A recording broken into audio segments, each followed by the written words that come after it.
ज्ञान मार्ग और भक्ति मार्ग दोनों ही अलग अलग रास्ते हैं। एक जो रास्ता है ज्ञान मार्ग जो हमें शून्य की ओर खींचता है, हमारी इच्छाएं शून्य हो जाए, हमारे विचार शून्य हो जाए और यहीं तक हमारा सारा अस्तित्व जो भी हम समेटे हुए हैं वो सभी एक शून्यता की ओर अग्रसर हो जाए, तब हम ज्ञान मार्ग के पथिक हो सकते हैं। और उसमें पतन का मार्ग क्या है कि बाहर की वस्तुएं, बाहर के विचार, बाहर के जो भाव है वो हमें अगर छू जाए और हम उस दिशा में बह जाए तो ज्ञान मार्ग से पतन हो जाता है।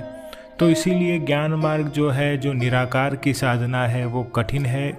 ऐसा ही ठीक भगवान श्री कृष्ण ने गीता में भी कहा है कि ज्ञान मार्ग जो है बहुत ही कठिनता से मिलने वाला मार्ग है, मगर जो सुगम मार्ग है, सर्व सुगम मार्ग है, वो है भक्ति मार्ग। भक्ति मार्ग में भी कलयुग में अगर हम जाने तो नाम जप के अलावा कोई ऐसा सुगम साधन नहीं है कलयुग में। तो नाम न भूले बापड़ा जे शिर छत्र पड़ोई, कर जिह्वा लोचन श्रवण बियो न आपे कोई। महात्मा ईश्वरदास जी जो कि बहुत ही बड़े सिद्ध महापुरुष हो गए, जिन्होंने अपने अंतिम समय में अपने घोड़े के साथ अरब सागर में समाधि ले ली थी। अपने घोड़े के साथ वो चलते गए और समुद्र में कहाँ विलीन हो गए किसी को पता नहीं चला। ऐसे सिद्ध महापुरुष जिन्होंने ये दोहा कहा है कि अगर आपके सिर पर कोई छत्र धरने वाला भी हो तो भी आपको नाम नहीं भूलना चाहिए, आपको हमेशा नाम का स्मरण चालू ही रखना चाहिए। क्योंकि देखिए, दुख और सुख दोनों ही कर्मों के अधीन है। अगर आप नाम जापक है तो आपके जीवन में दुख नहीं आ सकता, ऐसा कोई बात नहीं है। आपके जीवन में दुख आएगा मगर वो उतनी तीव्रता से आपको छू नहीं सकेगा जितनी तीव्रता से पहले छू सकता था। जो बाण अर्जुन की ओर आ रहे थे कर्ण के, वो एक ही बाण अर्जुन के सारे रथ को ध्वंस कर सकते थे, मगर जिन रथ पर श्री कृष्ण विराजमान है उस रथ को कोई छू नहीं सकता। जब तक रथ पर श्री कृष्ण और अर्जुन विराजमान थे तब तक रथ को कुछ नहीं हुआ, और श्री कृष्ण ने पहले अर्जुन को उतार दिया, फिर खुद उतरे और रथ का सर्वनाश हो गया। ठीक वैसी बात है कि अगर आपके हृदय में राम का नाम है, अगर आपके हृदय में कोई भी भगवान का नाम चल रहा है, तो आप जब तक जी रहे हैं तब तक आपको कोई छूने वाला जगत में पैदा नहीं हुआ। कोई दुख, कोई पीड़ा आपको सता नहीं सकती। मगर काफ़ी सारे मेरे दोस्तों का सवाल ये आ रहा है कि नाम में विश्वास नहीं हो रहा, और जब तक नाम में विश्वास नहीं हो सकता तब तक नाम का प्रभाव प्रत्यक्ष नहीं हो सकता। अभी ये नाम में विश्वास कैसे पैदा हो? तो भगवान राम ने जब शबरी माता से मिलन किया था तब उनको नवधा भक्ति का उपदेश किया था। उसमें से एक रामचरितमानस में आता है, भगवान श्री रामचंद्र महाराज कहते हैं कि मंत्र जाप मम दृढ़ विश्वासा, पंचम भक्ति सो वेद प्रकाशा। जो मेरा नाम जप है उसमें जिसका दृढ़ विश्वास है वो ही भक्ति है। तो दृढ़ विश्वास के अलावा और कोई भी चारा नहीं है जिससे नाम का प्रभाव प्रत्यक्ष हो सके। और नाम में विश्वास आना वो भी एक बड़ा चैलेंज है, क्योंकि उसमें जो मूलतः कारण है उसका हम आज अभ्यास करेंगे कि मन क्यों विश्वास नहीं कर पाता है। मन जो है, जो नाम का स्मरण जब आप चालू करते हैं तो थोड़े दिन तो आपको ऐसे सुझाव देगा कि ये नाम छोड़ दो, उसमें क्या रखा है, और आप जब के आपका समय बर्बाद हो रहा है और इतने टाइम में तो आप एक मूवी देख लेते और मनोरंजन हो जाता, और आप इतने टाइम में कोई भी बाहर टहल के आते तो आपका थोड़ा स्वास्थ्य लाभ हो जाता। ऐसे ऐसे तर्क देगा, तो उस तर्क के सामने झुकिए मत। पहले नाम कड़वी दवाई की तरह लेना चाहिए, उसमें आपको पहले कड़वा स्वाद आता है, इसलिए आपको नाम उस हिसाब से लेना है, लेते ही जाना है और धीरे धीरे नाम ही आपके साथ धन की तरह जमा होता जाएगा। तो नाम जापक को पहला चाहिए कि नाम का जो भी संख्या है उस संख्या को ध्यान में रख के नाम जाप करे, माला से नाम जाप करे और कितनी माला हर रोज़ करता है उसके हिसाब से उसने कितने दिन तक ये जाप किया है उसका टोटल संख्या उसको याद रखना चाहिए। तो आप ऐसा सोचिए कि आप कोई गरीब आदमी है, आपके पास एक भी रुपया नहीं है, तो आपकी चाल कैसी होगी, आपका हाव भाव कैसा होगा, आपका दूसरों से बात करने का ढंग कैसा होगा। तो आप थोड़ा दिनहीन तरीके से सबसे बात करते होंगे। मगर सोच लीजिए कि एक रात आपको 1 करोड़ का लॉटरी लग गया और दूसरे दिन आपके पास गाड़ी है, बंगला है और बहुत सारे पैसे हैं। तब आप बाज़ार में से निकलेंगे, तब आपकी थोड़ी चाल तो बदली हुई होगी, थोड़ा रौनक आपका बदला हुआ होगा, आपके हृदय में धीरे धीरे थोड़ा थोड़ा अहंकार भी आ गया होगा। लोग नोटिस करेंगे, आपको कहेंगे कि आप थोड़ा बदल गए हैं। भले आपको न लगता हो मगर आप बदल गए हैं ऐसा कहने वाले लोग मिलेंगे। क्यों? क्योंकि पहले 0 धन था, अभी आपके पास बहुत सारा धन इकट्ठा हो गया है। ठीक वैसे आप नाम का जो संख्या है उसको ध्यान में रखिए।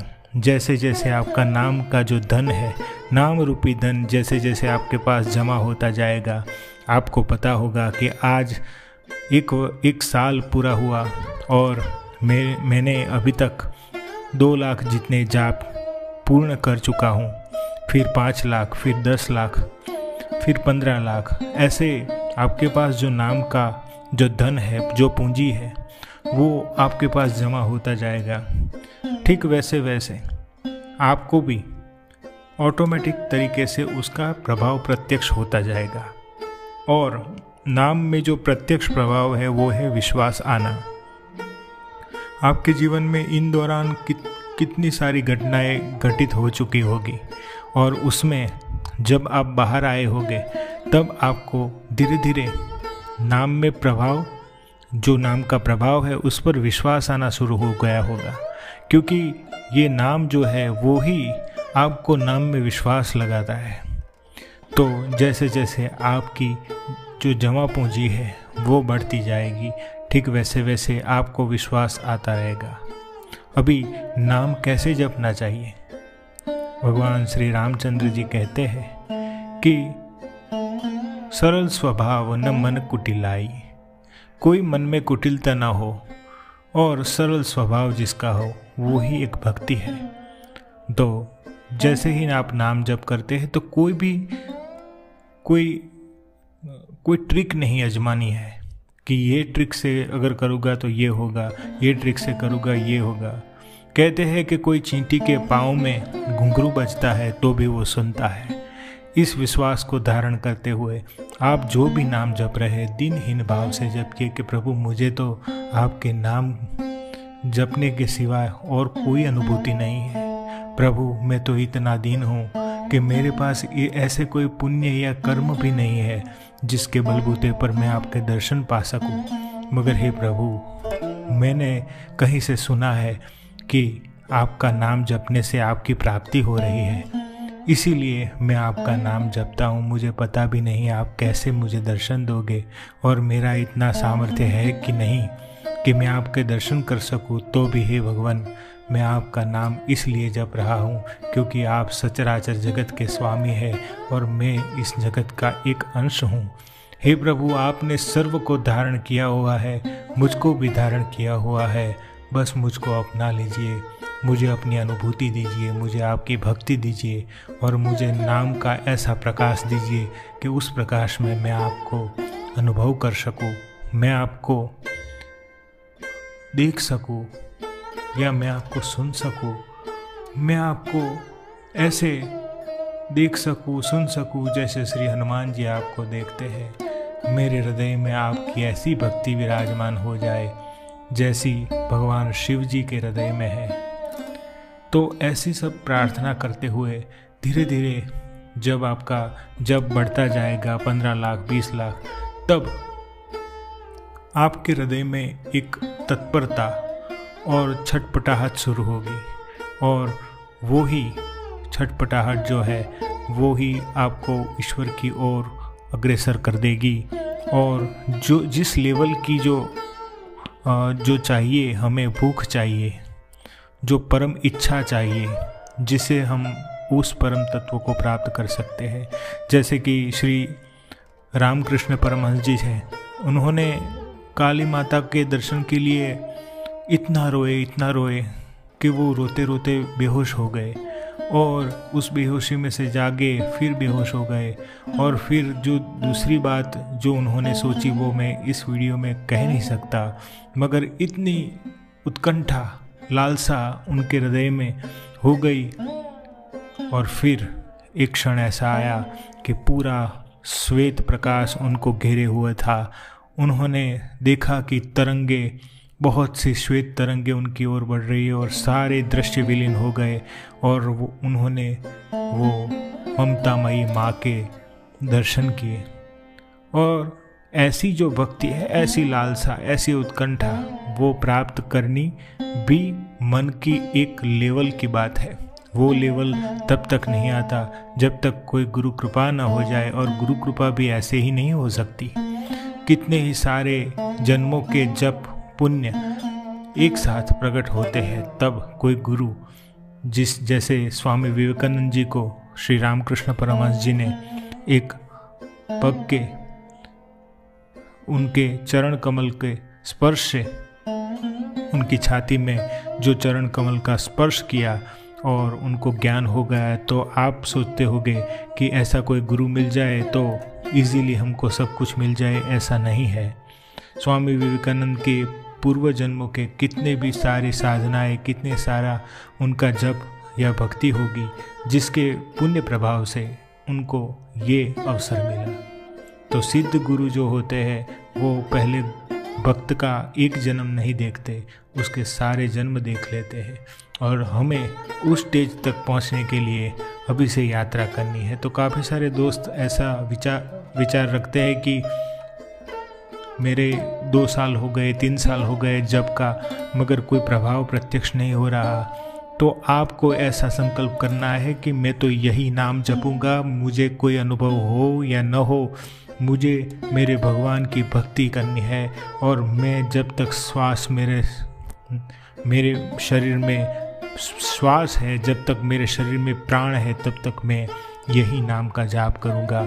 ऐसी पुण्य शक्ति जो है, जो संकल्प शक्ति है, जो ऐसी पवित्र विचारधारा है, जो युवा ऐसा विचार रखते हैं, उनको देर सबेर भगवान जरूर अपना लेते हैं। तो दोस्तों, आज की यह 13 मिनट नाम जप के नाम। फिर अगली वीडियो में हम कोई और टॉपिक के साथ मिलेंगे। और मन जो अड़चनें पैदा करता है, जो दुविधाएं पैदा करता है, जो मन इस नाम जाप में जो भी अटकाव पैदा करता है, रेजिस्टेंस, उसके बारे में चर्चा करेंगे कि उससे कैसे निकला जाए। तो आपको कोई क्वेश्चन हो तो इस वीडियो के कमेंट सेक्शन में ज़रूर लिखिएगा। Thank you very much. जय जय श्री राम, जय हनुमान जी महाराज।